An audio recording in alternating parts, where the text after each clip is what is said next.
This is Burn This Book, a banned books book club where we, Nicole and Eden, read a banned or challenged book twice a month and discuss its meaning, impact, and censorship to make it more accessible for all readers. This week's book is All Boys Aren't Blue by George M. Johnson, which was published in 2020. George M. Johnson's pronouns are they, them, so that is what we will be using in this show. As in podcast. As in episode. As in, it's all TV, baby, to me. First, before we get into the summary, let's do a little overall vibes about the book, Eden. What were your vibes about this book after you first read it? Vibes about this book, and we'll talk about this more in depth later, but my first vibes was, why was this written? That shows like a oversight on my part as a reader, but typically the memoirs I read are by people who are relatively known for something. Yes. So my first vibes were like, who the heck is George M. Johnson? And the only reason why I'm reading this book is because it is the second most banned book in the last couple of years. Yeah. I would not have picked up this book otherwise, I think. Yeah. It's so interesting. And dear listener, our opinions have changed and progressed and evolved and digressed, I'm sure, in other ways. But so this is just our first impression. And I think before we go into the summary, I want you to sit with the content of it, because I really think that is helpful. Mm-hmm. Allowing yourself to sit with an idea before, the word I want to say is damning it, like to put a stop to it, like to give an official, what's the word I'm looking for? Making judgment or making a final judgment. Yeah, I guess. Yeah. But allowing yourself to sit with it. And I don't think we as a society are very good at that, because we do have so much content coming all the time that we have to make quick judgments at all times. But so I challenge you to sit with it. My first impression was, oh my gosh, this was really heavy. Did it have to be so explicit? I felt really triggered because of my past experiences. This is not good, yada, yada, yada. And as I've sat with it, I have completely evolved and I understand myself better. And I think it's one of the most important books that has been written, truly. And a lot of my initial impression was ignorance and just discomfort over projecting my own experiences onto this book. Yeah, definitely. I think by allowing ourselves to sit with it, like I've also really appreciated George M. Johnson after the fact, where before I'm like, who the heck are they? Like, who gives them the right to write a book? Yeah. Yeah. Or like feeling like, oh, you don't have to speak for all queer, Black, non-binary people. After sitting for it for a while and reviewing it with you, Nicole, it just has become, just the lessons we've learned from it. Like the biggest lesson for me is the idea of self-activism. Yeah. 100%. And piggybacking this idea of self-activism, George M. Johnson says that they were inspired to write this book, or I don't know if it was like a direct like causal relationship, but like Toni Morrison has a quote about writing the books that you wish you could read for yourself. And George explained that there aren't a lot of books about this experience. And so that's why they read it. And so that's why they wrote it. So that act of self-activism, there's so many layers of it throughout the book and throughout the whole example of even just the writing of the book that I really appreciate. But yeah, I agree with you, Dan. George was like, that was causal to them writing this book. Yeah. The Toni Morrison quote. Because according to the Wikipedia page, George has that exact quote tattooed on their right arm. Oh my gosh. What is Yeah. the quote? Do you The have it quote is, verbatim? I do have it. It says, "If there is a book you want to read but it hasn't been written yet, then you must write it." Yeah, we really have just been in a world where the gatekeepers are those in power, and they have been often white, white cis men. Mm-hmm. Um, and so it's taken a lot to get books that don't perfectly apply to their worldview, to the gatekeeper's worldview through the cracks. And Toni Morrison is an example of that. James Baldwin is an example of that. A lot of Black authors are examples of books that somehow get through the cracks of these really strict gatekeepers. Yeah. And like I think George said that they sent 13 proposals of this book before it was picked up by a publisher. So that's 13 different publishers they sent it to Mm-hmm. before it finally was picked up. And already George had like a pretty good record as a journalist and a working writer. So like shouldn't have been that hard. Mm-hmm. But yeah, it's so interesting. Um, let's get into the summary. Yeah. Go for it. So the summary, to note, it is both a memoir and a manifesto. So there is an intention with this book. We're not pretending like this was just a casual biography. Um, and the book is in acts. It works kind of like a play where there's acts and parts, not necessarily chapters. And it goes through, there are all these different essays that go through the life of George growing up in New Jersey as a Black queer boy and discovering who they are and also how to live in this world. A few notable pieces are that George is raised in a really affirming household. George has a cousin who is trans. Her name is Hope. And they have a special relationship where Hope really sees George and is able to help George figure out and how to get the language to figure out who they are. George's mom and George's grandmother, because of their experiences with Hope, they're very much, I wouldn't even say allies. I just think that they're affirming, loving people. Like they obviously are allies, but it goes beyond that. Like they want George to be the best version of themselves they can be. And they also are all religious, church going people. The grandmother speaks out in church a lot about um, queer people and their right to be in church and be accepted in church.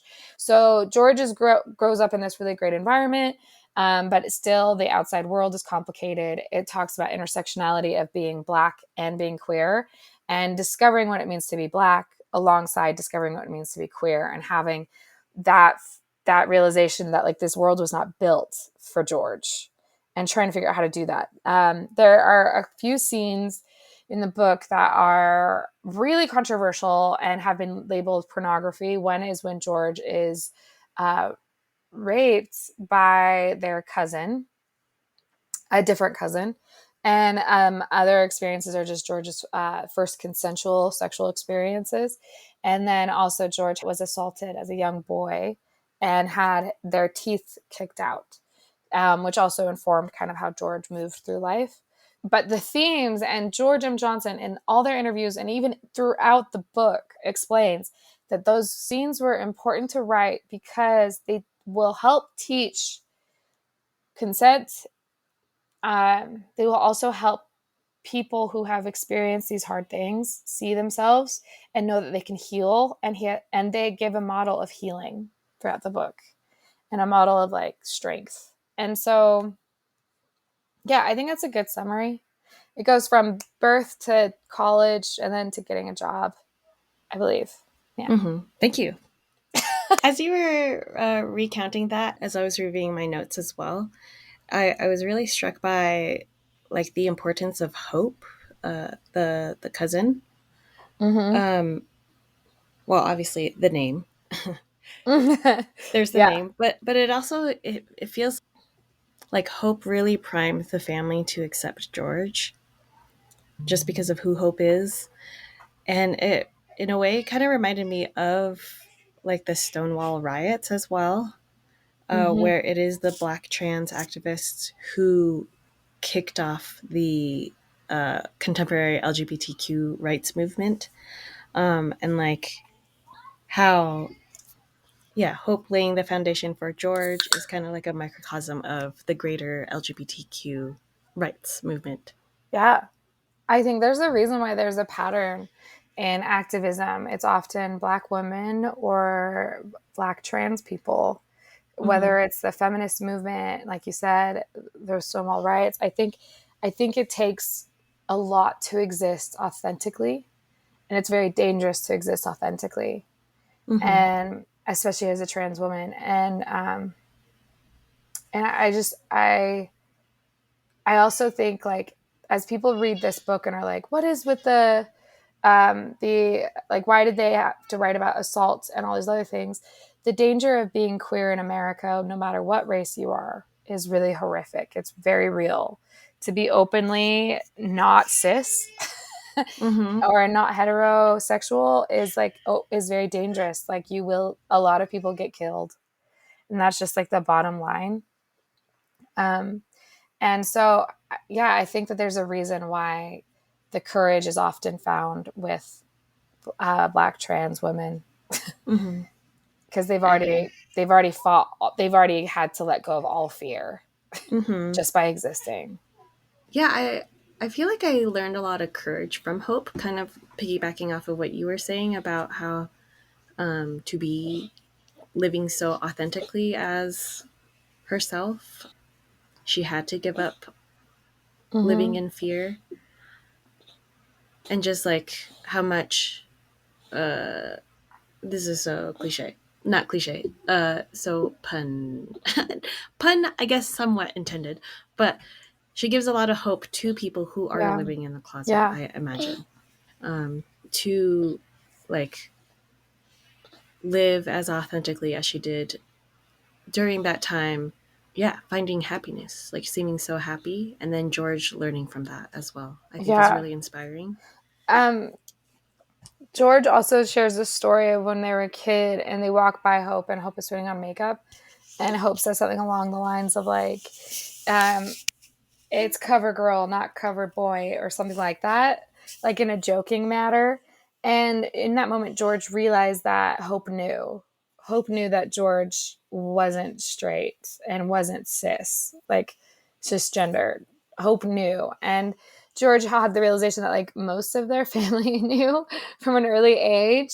Something I really loved in the book, and that same on the same thing, was reframing the phrase coming out as actually calling it inviting in. And you're inviting your family and your loved ones into this part of your life so that you can be whole. And that feeling of being like, of being able to trust others with this, I think is really healing. And George really demonstrates that. Also, George talks a lot about within the intersectionality of being Black and queer, um, and American, all the things. Um, they talk a lot about how it was like they could only show up with part of themselves at different things. They could only show up as their Black self at something. They can only show up as their queer self in a relationship, and not their Black self in that relationship. And so finding out how, like, figuring out how to show up as 100% them with trauma, with these experiences, and also on their healing journey is like, was really poignant. And I feel like that's something I don't quite understand to that level. I think that as a white person, I have no comprehension of what it is to have to put half of yourself away. But it does still help me kind of understand my experiences in a way. And that's just called applying a book to yourself, no matter where you are. The first thing I wrote down from this book on my notes was George M. Johnson saying, "The first person you are ever an activist for is Mm. yourself." Um, and yeah, this just goes back to that Toni Morrison quote. The fact that they read that quote and thought, you know what? I'm going to be an activist for myself and write this book that I needed. Mm-hmm. Um, and how incredible that is. Like, that also reminds me of Genderqueer, how Maya also felt like they didn't Mm-hmm. have a book that they could relate to. So Genderqueer was born from that. Mm-hmm. And All Boys Aren't Blue was born from this as well. of being able to advocate for yourself. Yeah. The quote that George M. Johnson gives for that is, when people ask me how I got into activism, I often say the first person you are ever an activist for is yourself. If I wasn't going to fight for me, who else was? And I think that is everything. And another quote that they share is, you sometimes don't know you exist until you realize someone like you existed before. Yeah, that's a good one. That's a powerful one. Yeah. That's the experience of Hope putting on her makeup in the bathroom and acknowledging that George is also not cisgender. Mm-hmm. Is there a book where that was like applicable to you? Like where reading about someone else's experience helped you realize what you were going through? Kind of a mix of a lot of books. I would say probably a bit of What My Bones Know, but but also not. You know, there are just like elements here and there that are, but like being really okay. Yeah, I'm trying to figure out how to put words to this, but just like I feel like I can easily pick up a book if it's written by an Asian American author and immediately put myself in there. Or this is a really silly example. I'm one to do that, but the newest Bachelorette is Asian American. And for the first time ever, it was not me watching other people participate in this. It's like, oh, like I could see myself in her and think about like, could this have been me? And like, and like I've been watching it with ads on Peacock, I think, or whatever I watch it on. It's probably not Peacock. It's ABC. But they have a casting call at the end of it. And I'm married, but I went to the casting call website to see like what it looked like. But that was like the first time ever, because I'm like, oh wait, like, is her name Jen? Yes, it is. I want to say her name. Okay, I watched it too. But like seeing, but like seeing Jen there and being like, oh wait a second, like this could have been a reality for me, and like knowing people from college who have auditioned for The Bachelorette, but like they were always white people, and so to see Jen, it was like, oh wait, I could have done that. I probably never would have. But like the fact that I'm even like thinking about it as a married person and like just like, could I Can Greg come?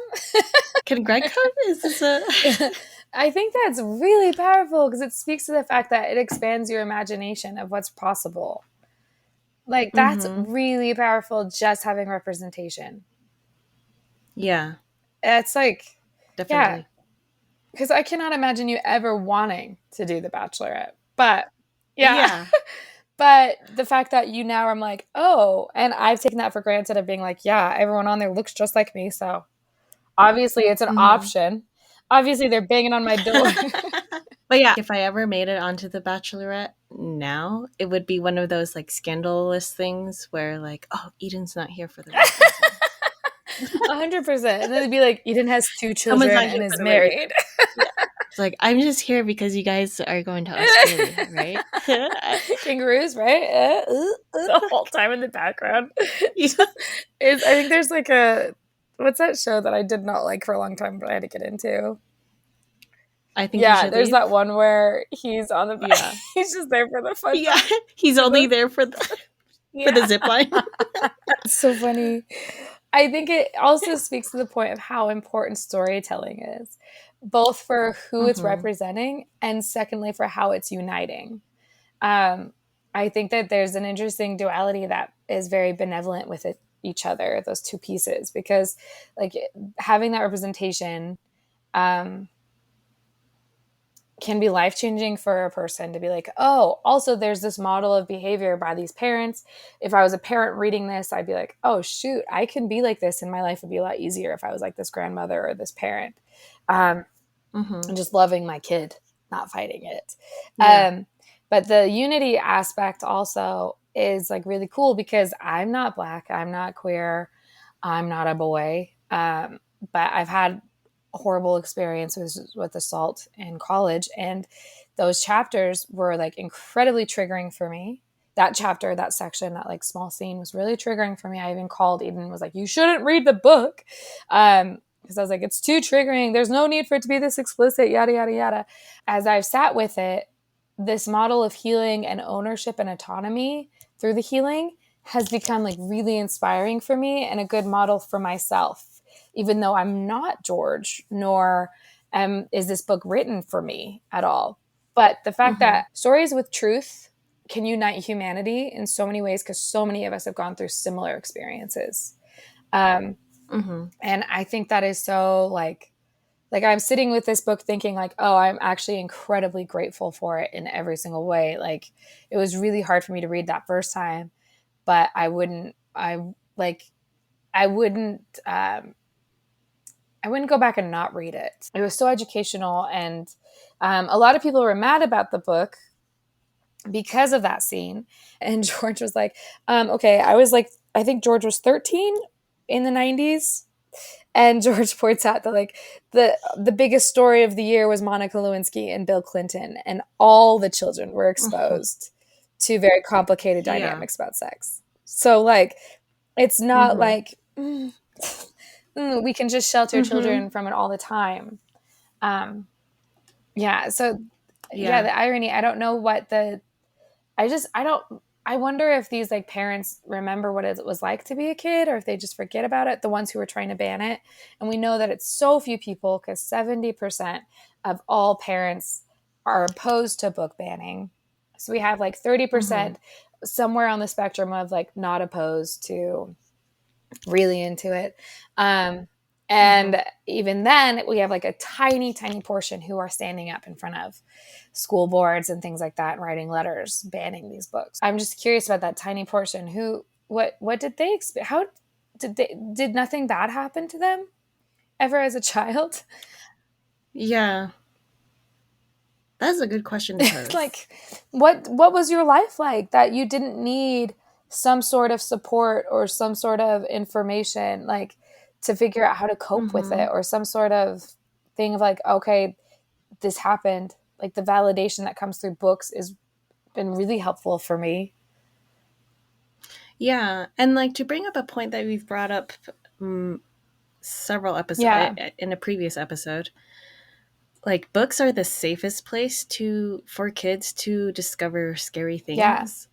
Like I would prefer that my child come across these topics in a book and then come to me and talk about it, then experience it in real life and then come to me and talk about that. And that's going to be much more heartbreaking having my child experience that in real life versus a book.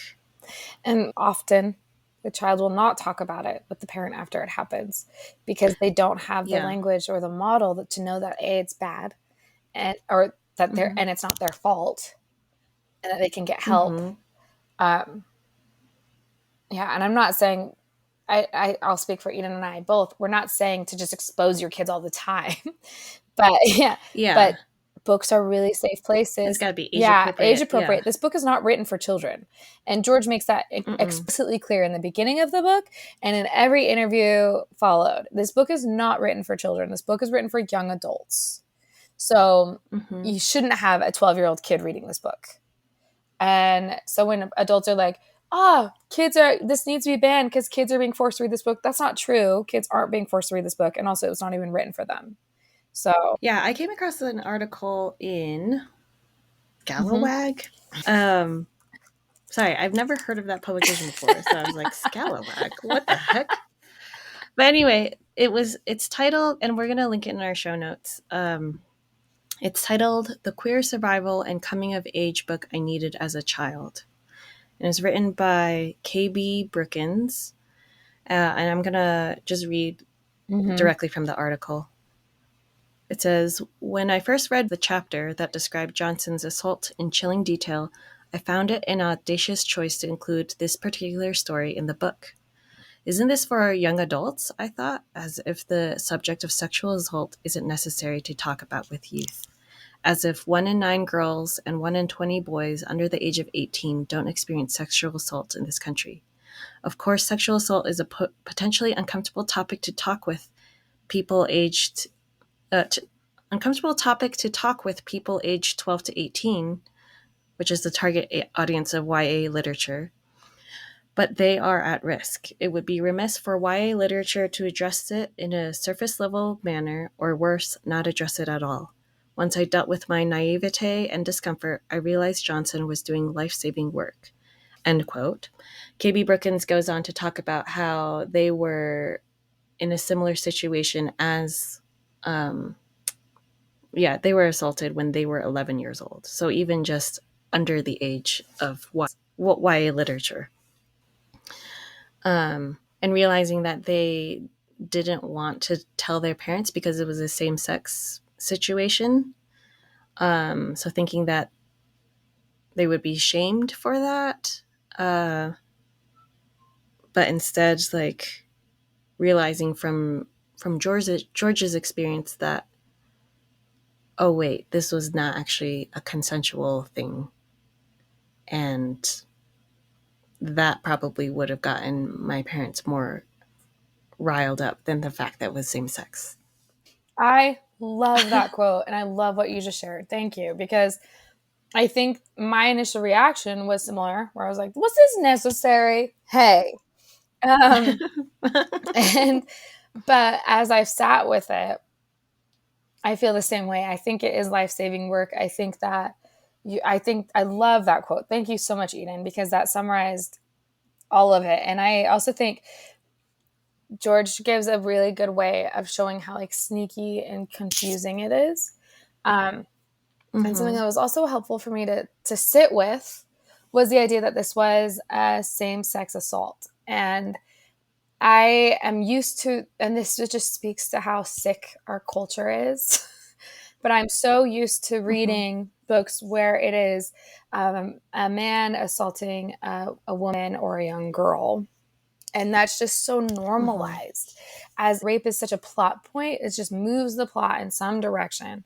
So when I read about a man being raped, it's like, it's really horrific to me. It's like so vile. And so that was something to think about. Why am I so comfortable with the other? It's because it's so normal. It's expected. I mean, I like watching an 80s movie. You can't get through any 80s movies, even like the John Hughes movies, without there being an assault. And it's just part of it. Like, it's just part of the growing up experiences. And men are assaulted, and that's a reality. Those are my like base reactions. That is very interesting. So anytime Greg and I go on road trips, we listen to Stephen King, and Stephen King does not write women very well, and occasionally uses rape as a plot point. Yeah, I have almost stopped many books because of it. And it's like one of those things where it's just like comes to a point where it's like, I just gotta ignore it in order to just move on with the book. So yeah, I feel like it's like society's overexposure to the rape of women kind of makes us more numb to it. Well, I also think on the flip side, so we've got this overexposure. There you go. We have overexposure of violence against women. We have underexposure about men who have been abused. And so you have these like two really sick ends of the like assault cycle or the assault spectrum. I don't know. But I think like this book, and the thing is that it's not used as a plot point. This is just George's memoir. This is what happened. And I think that there are so many people who have never spoken about their abuse, and George might be creating some sort of mirror for them to be able to see what they can do about it. Yeah, they were a mirror for the person who wrote this, KB Brookins. Yeah. I also appreciate that George broke the fourth wall when discussing their assault, especially because the assault was by a family member. And for much of their family, this would be news to them. And so George kind of peeled back the curtain and allowed us in on the conversations they had with their family members. So this family member passed on. So George went to talk to their family members and said, would I be dishonoring his memory by bringing up this in my memoir? And George includes that conversation with their family members, and seeing like the encouragement that George's family gave them to include it kind of, to me, shows the important role that a family can take when hearing of a family member's assault, especially by the hand of another family member, of just not sweeping it under the rug. I mean, George published this, right? So it's very out in the open, very public now. But often the stories you hear of family members who hear this is like, oh, we don't talk about that. Don't say anything.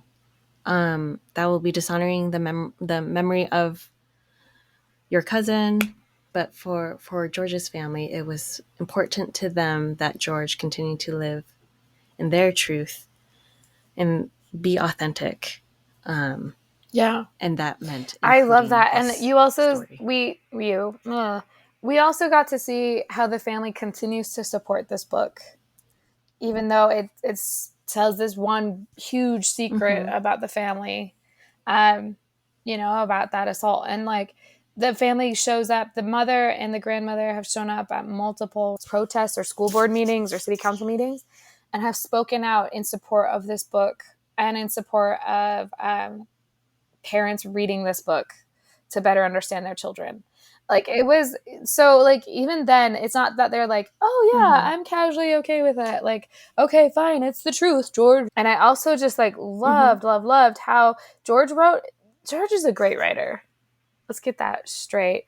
Very funny writer, very kooky, very interesting, but also created a lot of nuance about this cousin, wondering what had happened to this cousin before he had assaulted George, what the cousin was going through after. Like there's a lot of nuance, and George's feelings are very nuanced about it too, very complicated and messy and hard. And they'll probably continue to be hard for the rest of their life, which is normal for if you've survived something horrific by another human being, because human beings are complicated. And it's okay to have complicated feelings. I don't have any other thoughts other than this book is beautiful. Oh, here's one quote. Here's one little quote.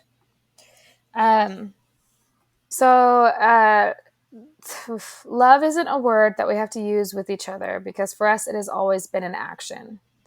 We have always been able to show our love for each other through our care, through our ability to often be on the same page, and even if we aren't, through our ability to get right back on it within hours. And that's a statement about George's family. And that is, to me, the essence of this book is how to love your family. And that is it. Like, it's just the idea of, even if you're not on the same page, you will in a couple hours. Like it is, you can count on the love.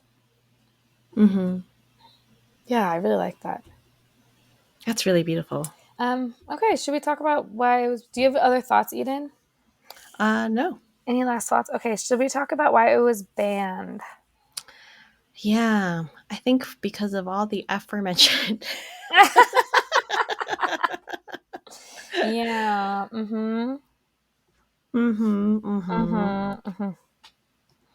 Could be. So a lot of people have they cited pornography, Eden? They called it pornography, yeah. Okay, cool. So let's talk about what the definition of pornography is. And real quick, so right now we in the United States of America.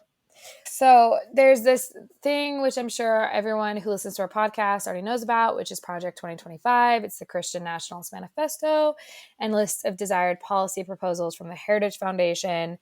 And it's kind of been a wish list for the Trump presidency, even though Trump claims he knows nothing about it, but all of his former staffers helped write it. So there's complications there. It's 900 pages long, but a big chunk of it is talking about pornography and talking about how it should be outlawed. But yeah, so on the surface, it's like, okay, that seems like a normal conservative agenda, right? But then it gets a little bit deeper, and it talks about it should be outlawed, though people who produce and distribute it should be imprisoned. This is all from the mandate. So, and that includes educators and public librarians who purvey it should be classed as registered sex offenders, and telecommunications and technology firms that facilitate its spread should be shuttered. And what does that mean? I do not know, and no one does, because the definition of pornography has never really been explicitly defined.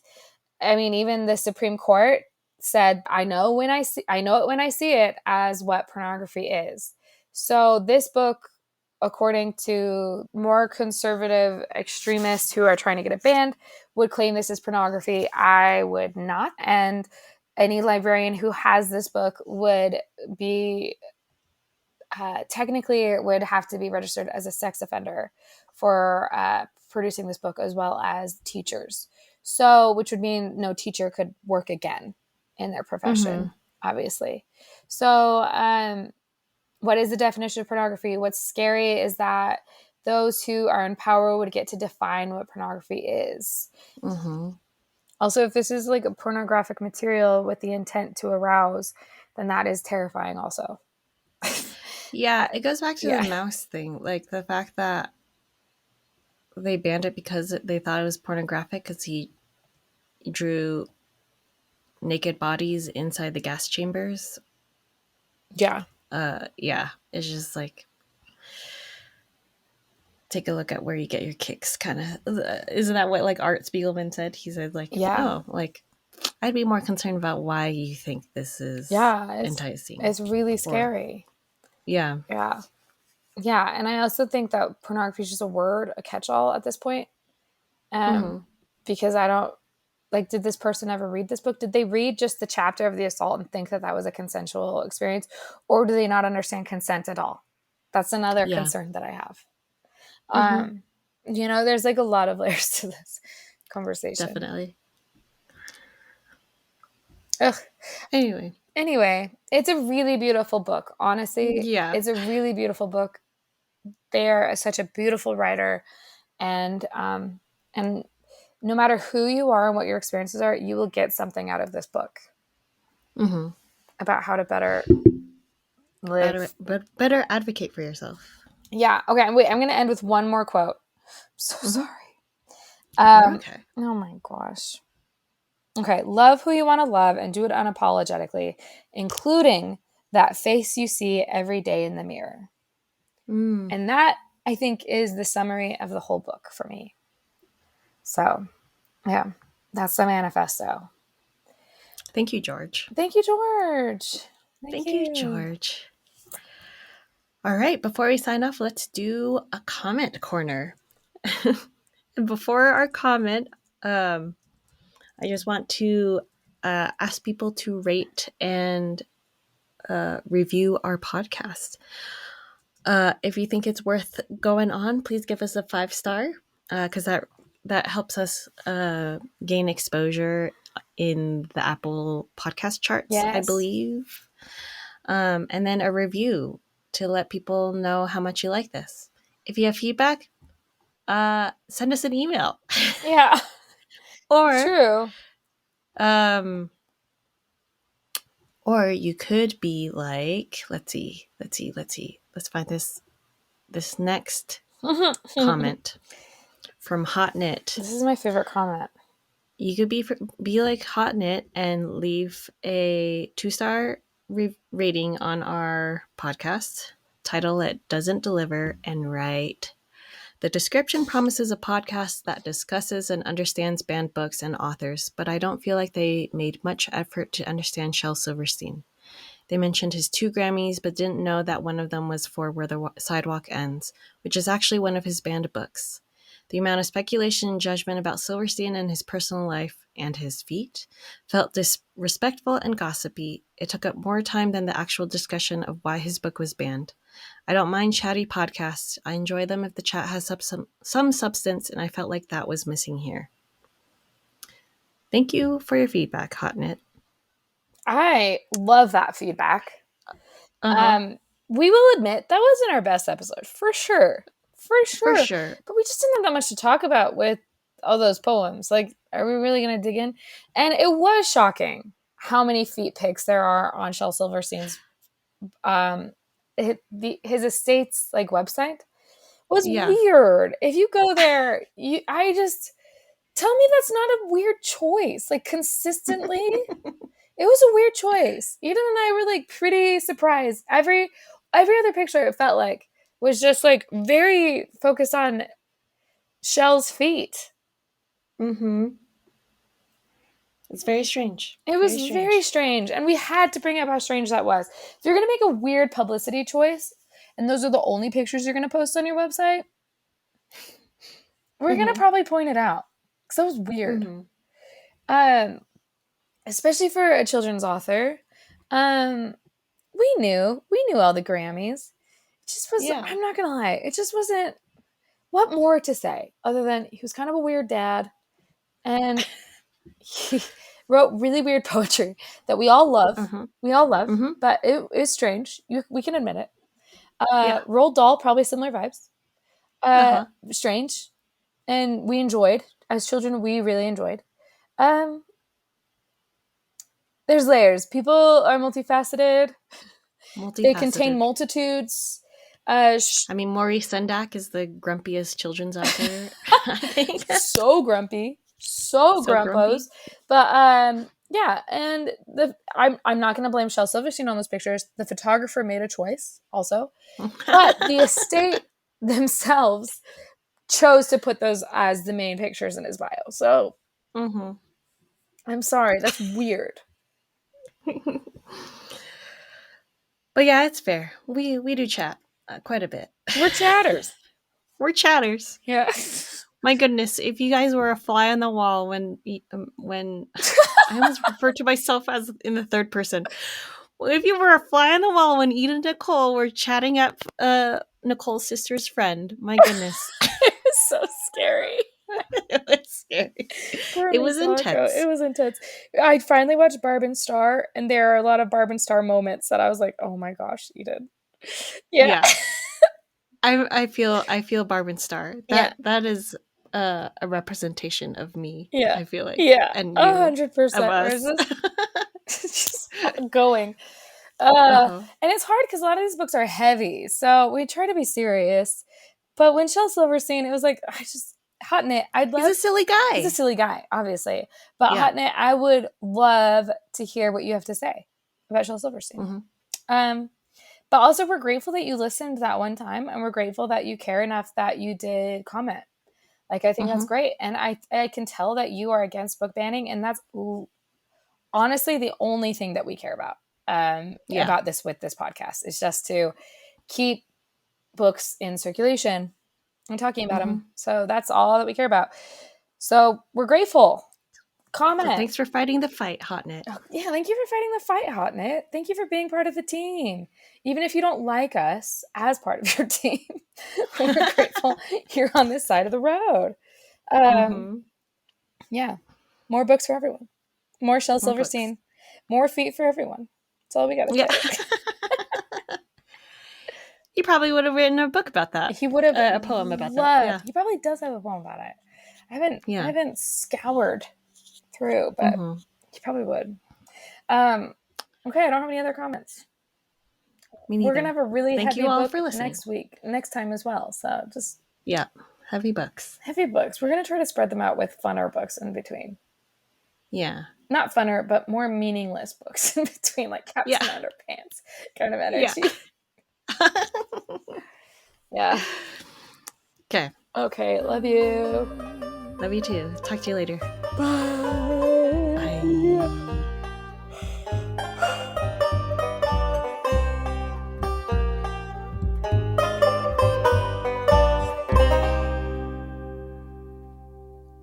Burn This Book is produced by us, Nicola Corin and Eden Wen.